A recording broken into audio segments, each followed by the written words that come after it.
Reflecting on today's first reading from the Book of Wisdom, chapter 13, I can't help but think of St. Augustine of Hippo, one of the most brilliant minds of any era. Augustine also lacked patience for the type of intellectual sophistries in which scholars could, to echo wisdom, speculate upon the world, but not find its Lord.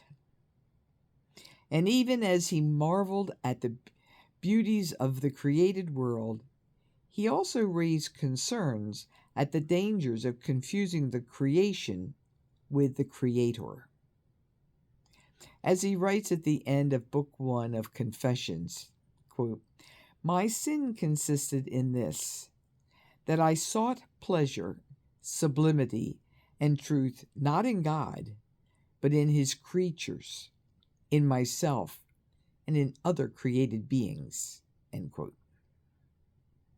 And yet, I also can't help but think of Pope Francis's Laudate Si. In this groundbreaking encyclical, the Pope calls on people of goodwill to embrace an eco spirituality of wonder and awe by contemplating nature as reflective of the inexhaustible riches of God. Pope Francis argues that our modern ecological crisis has grown out of a fundamental disconnect with the natural world. Often distanced from the land and living in a technological world, we moderns can struggle to see God in the greatness and beauty of created things, or to marvel with the psalmist of how the heavens proclaim the glory of God.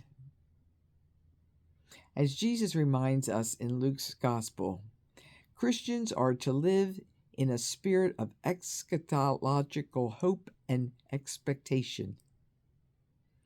In her radical witness of other centered service to the poor, St. Elizabeth of Hungary modeled this type of apocalyptic hope in the 13th century.